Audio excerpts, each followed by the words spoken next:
So yeah, obviously I'm Cora. I'm an artist and a community worker based in London. In terms of my practice, I would say I'm most interested. Oh no, I do anything apart from painting. Um, n- yeah, I like to look at painting, but I'm not very good at it. Um, and in terms of what I like to explore in my practice, I look at connections, sharing stories, and love, loss, and beauty in everyday life.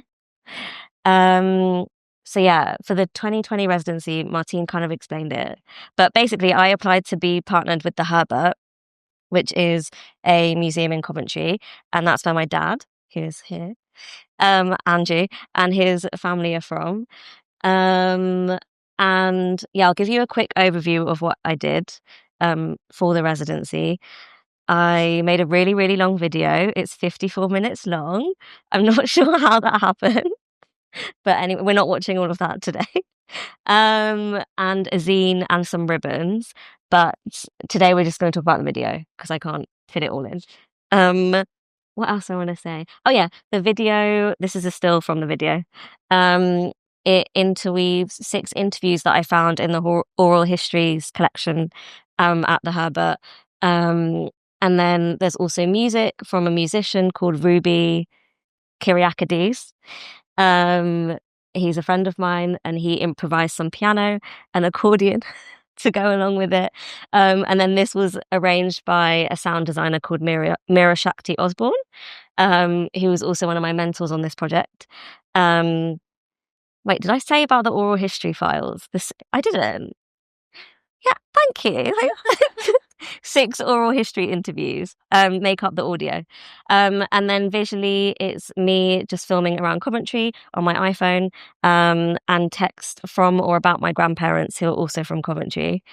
And I'm still not really sure what the video is about, but maybe we'll get into that. I think it is.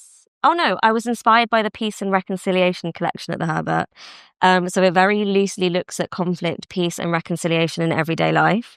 But the main aim is just to show the beauty, love, and loss in life in Coventry. So I think that's what I want to say on that. Let me check my notes. Oh yeah. So at the end of the talk, we'll watch some bits of the video, but I'm gonna mainly talk about the process of making it, and the process of the residency as a whole. I'm not actually going to talk that much about the video itself. You can just watch it. Okay, let me try and move the slide. Yes. I thought I'd start by talking about my original intentions for this project. So the original proposal was to look at peace, conflict, and reconciliation in the lives of my papa and my granddad, and the successive generations of people living in Coventry. And I said I was going to draw on the peace and reconciliation. I'm going to say those words so many times. Collection at the Herbert as a framework for the video, and draw upon the Herbert social history collection and the Vert collection for the content. So for context, by the way, this slide is from the Vert collection, which we'll get into. For context, Grandad is my dad's dad. He lived in Coventry for most of his life, so it made sense to include him. And Papa is my papa, and all of my Indian side of my family are Punjabi. He never lived in Coventry, but a lot of Punjabis did move to Coventry. So I thought there could be some kind of connection there. And then in terms of the collections, context around that, Coventry got pretty destroyed in World War II. And from that, it became known as a city that promotes peace and reconciliation. And from there, the Herbert Museum have a collection that explore those themes as well as the theme of conflict.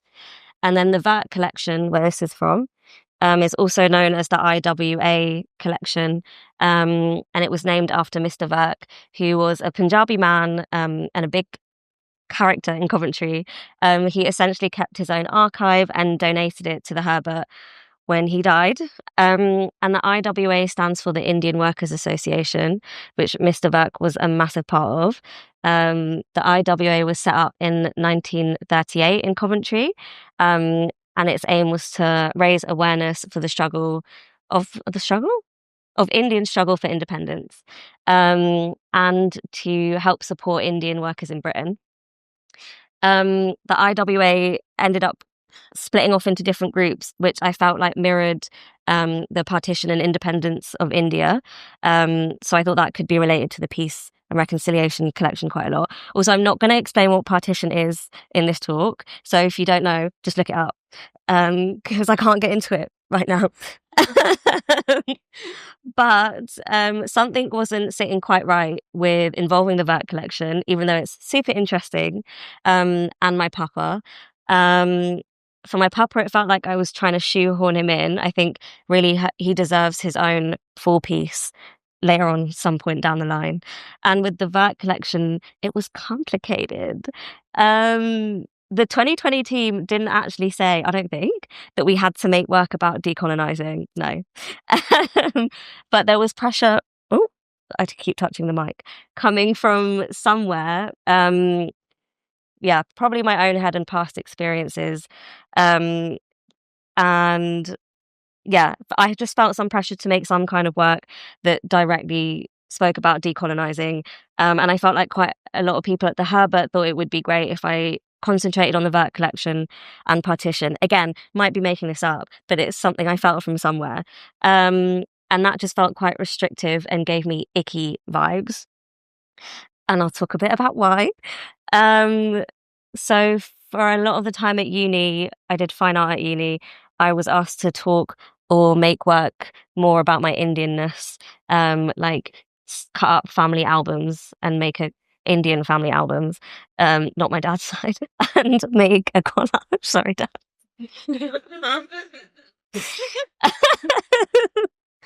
I can't know, but this is part of the point. Anyway, a collage of it. Where was I? Oh yeah, or make work about Indian clothes or Indian food, but it all just felt a bit crude and naive. And I think people forget when you're asking people about their heritage, you're asking them about family. And I can't separate my Indianness from my family. And I don't go up to white people and ask them to tell me all about their family, unless I know them really well. So yeah, these kind of feelings were coming up as I was going through the Vert collection. It just felt a bit too easy for the institution. Not that they intentionally said this or explicitly said this, but like, yay, an Indian artist that can look at partition and the IWA collection and decolonize for us, and just a bit too hard for me. My papa and his family were made refugees via partition, and I did try and find out more about that during this residency. But there were travel restrictions in terms of the budget, and also my family just didn't want to talk about it, which is fair enough. And yeah, my auntie's words, or my great auntie's words, were that it hurt too much to remember. And obviously these things are really important to remember and talk about, but I didn't want to force it for a commission. I think if I ever do anything about partition and papa, it will be for me and my family in my own time. So that was that. Proposal changed. So in the end, I ended up concentrating still on peace, conflict and reconciliation in the lives of my granddad, so my dad's dad, and my grandma Coral, my dad's mum. And like I said, 6 other people whose lives I found, bless you, in the archives. The people in the archives are all from different backgrounds, and 2 of them do actually mention partition, so it does end up in the video anyway. And also, it turns out Mr. Vert's son is doing a whole exhibition using the collection in November, which is way more fitting than me ever doing anything about it. So I think, yeah, that works perfectly. Given that my papa doesn't feature in the actual video, I'm going to read a bit of text that I wrote about him, and that's... Sorry, I keep touching the mic. And that's in the zine that you guys aren't going to see. So anyway, I am going to read literally off my phone for this. Papa was born in 1931. I love Papa. I admire him a lot. He had to flee his home when he was 16 because of partition. His dad died soon after, so he had to become the man of the family. I can't tell you how much I wish I got the chance to know him more. He had several strokes when I was young and then developed dementia. He died when I was around 12. Whenever I see his face in my head, he looks scared and confused. I need to remember that for so much of his life, he didn't look like this. By all accounts, he was he was a Leo, so classic Leo vibes, energetic, adventurous man. My dad found some letters that Papa used to write to newspapers like The Guardian and the Hindustan Times and the Prime Minister of India. I love that he did that he truly believed in the power of civilians. I definitely don't agree with everything he wrote in these letters. He is proud of India in ways that I'm not. Not saying that I'm not proud of being Indian at all, but I think there's a lot to be ashamed of in terms of how India oppresses Muslims and their use of the caste system. But in these letters, he does call for an independent Kashmir and for the unity of Hindus and Muslims, which obviously I wholeheartedly support, and which is very pressing now due to the rise of Hindu nationalism. Papa was silly and did things like make his family hitchhike on the back of a fish truck and run into Ranchi Falls in his underpants, much to the dismay of my more prim and proper Nanu, which is my grandma. There is much of his energy. Oh my God, I think I'm going to cry. There's much of his energy and eagerness to learn in my younger brother, even though they didn't get the chance to know each other much. And I love that. It feels a bit like magic. I'm just going to have a breathe.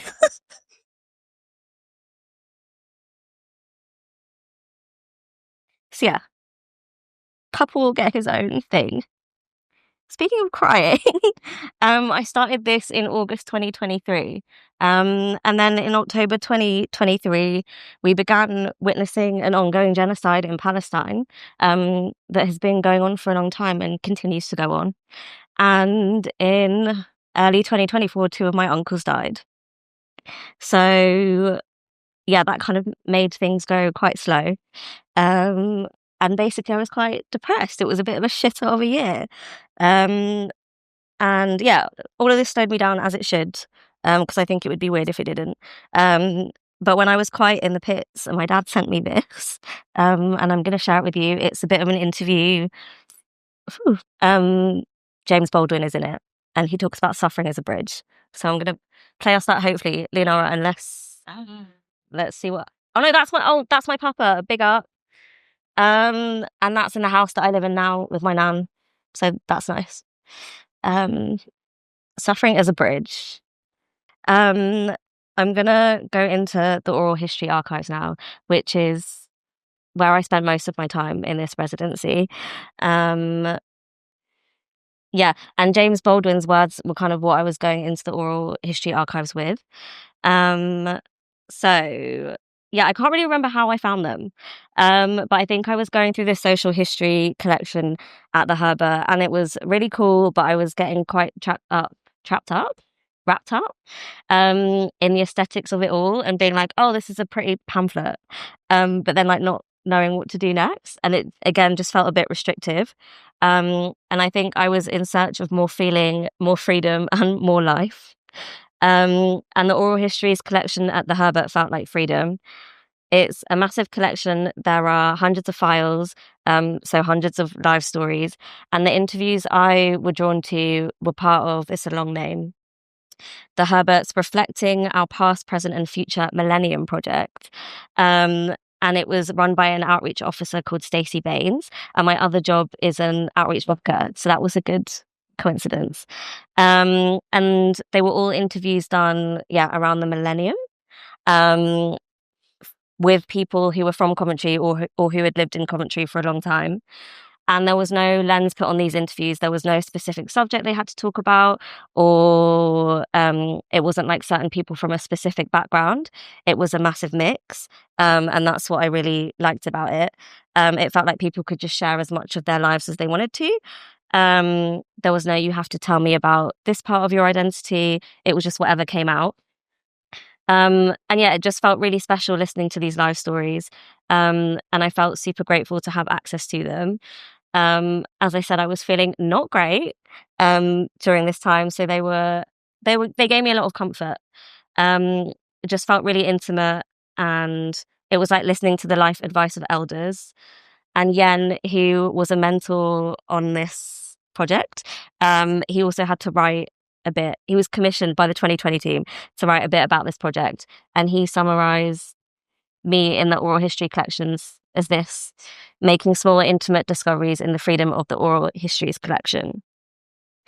So like I said, there were hundreds of files, and the way I navigated them was with my intuition and feelings. There was like a fat document that gave summaries of each interview, and I just decided to listen to whichever summaries, the interviews where the summaries interested me the most. So yeah, I listened to loads, but I only picked 6 to be in the video. And the names of the 6 people are Chris Christie, who was born in 1955, Ewan Wilkins, who was born in 1982. Is that true? Yeah, that's true. Jayanti Mukherjee, who was born in 1933, Mavis Miles, who was born in 1934, Karam Singh Gill, who was born in 1917, and Babs Hayes, who was born in 1962. And basically, I just really love these people. Bit weird because I don't know who I am. But they really kept me going and continue to do so now. On to the next. Woo! Connections, not categories. So yeah, as I was listening to the oral history interviews, I kept wondering whether I should only include people of colour and whether that would make it more decolonising.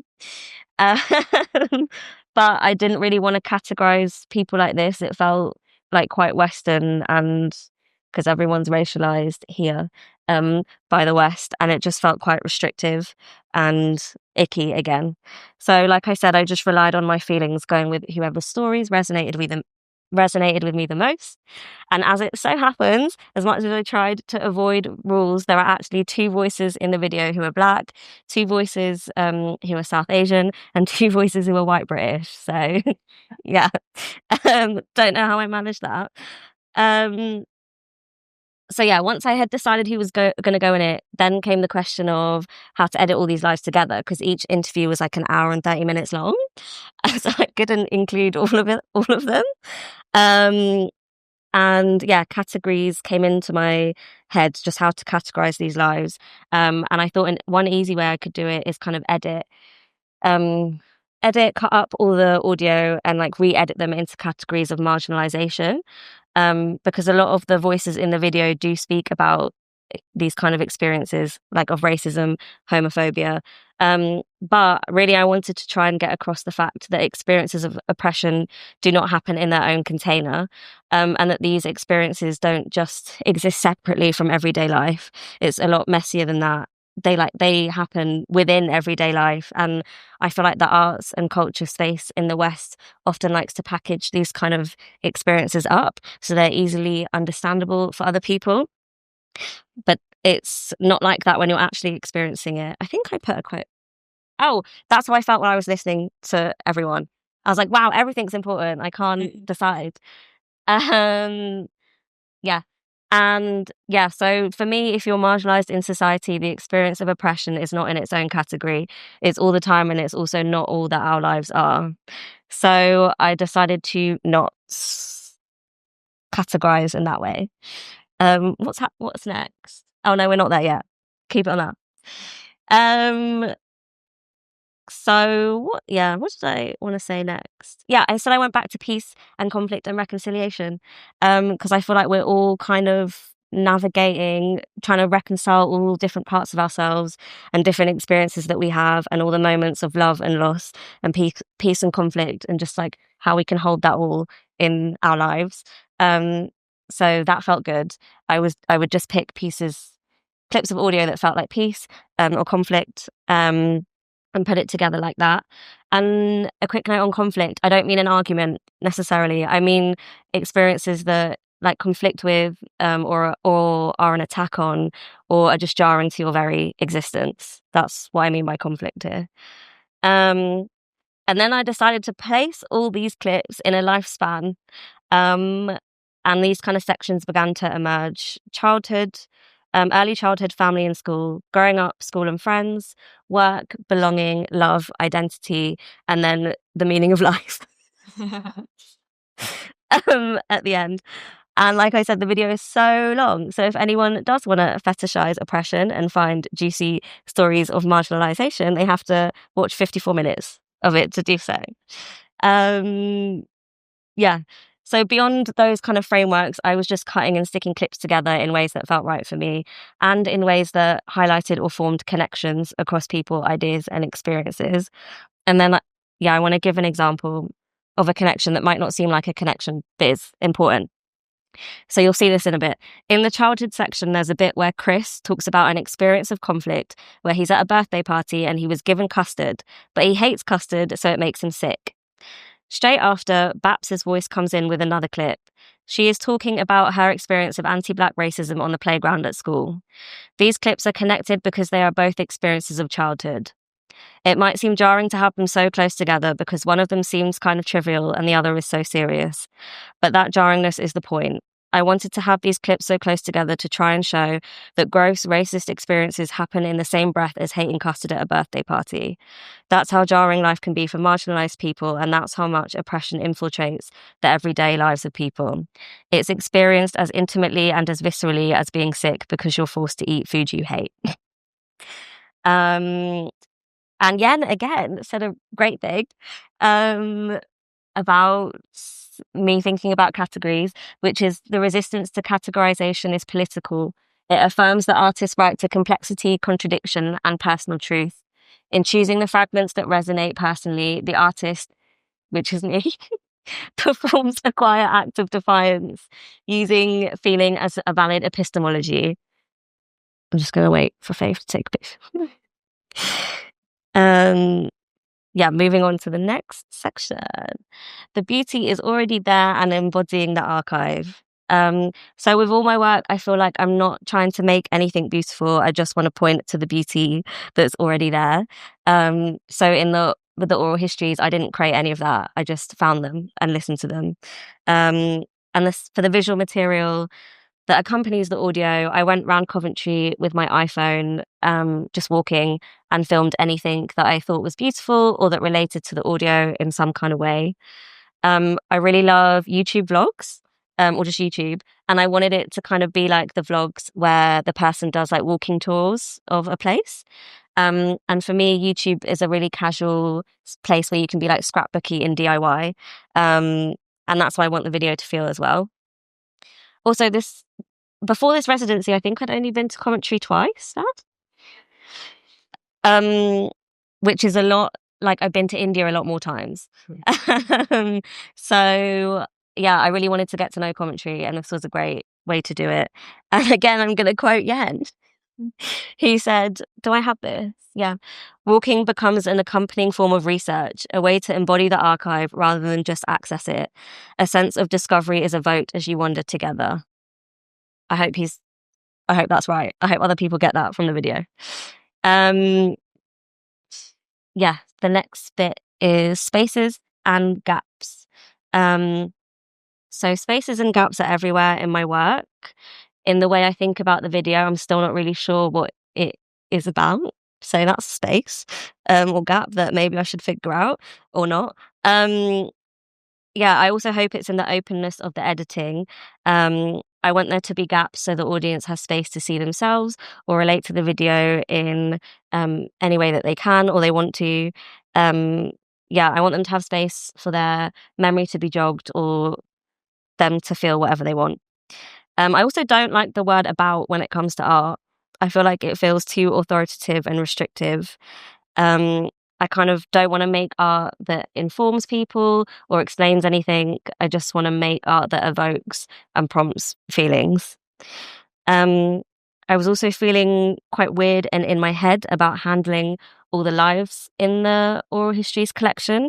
It just feels quite deep getting to access their life stories and being able to cut them up and paste them together however I wanted.